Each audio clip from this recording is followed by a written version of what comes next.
İmam Gazali rahimahullah mundaq deydi. Nadonlarni do'st tutmag'in. Chunki undaq kishilarning suhbati yolg'izlik va ayrilish bilan oyoqlashadi. Undaq kishilarning yaxshi ish qildim deb turib qilgan ishi sana yaxshilik qilaman deb o'ylab turib ziyon yetkazib qo'yish bo'ladi. Shuning uchun nadon do'stdan aqlliq tushmay yaxshi. Nachar axloqli kishilarni do'st tutmag'in. Undaq kishilar ochiq kelgan yoki nafsining kayni kirganda o'zini tutib olmaydi. Cho'ng gunohlardan o'zini tortmaydigan pasiq kishilarni do'st tutmag'in.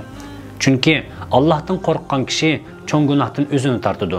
Allohdan qo'rqmagan kishining qo'lidan bo'lsa, har balo keladi. Dunyoga irisman kishilarni do'st tutmag'in. Undaq kishilarning do'stligi seni o'ltiradigan zahar bo'ladi. Chunki inson xarakteri o'zini boshqalarga o'xshatish va agishishga moyil keladi. Balki o'zini tuymasdan boshqalarning xarakterini yo'qotib oladi.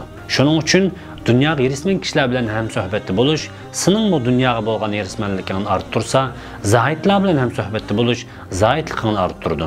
Yolg'onchi kishilarni do'st tutmag'in. Chunki sen undaq kishilarning aldash obyektiga aylanib qolishing mumkin. Undaq kishilar sarrafga o'xshaydi.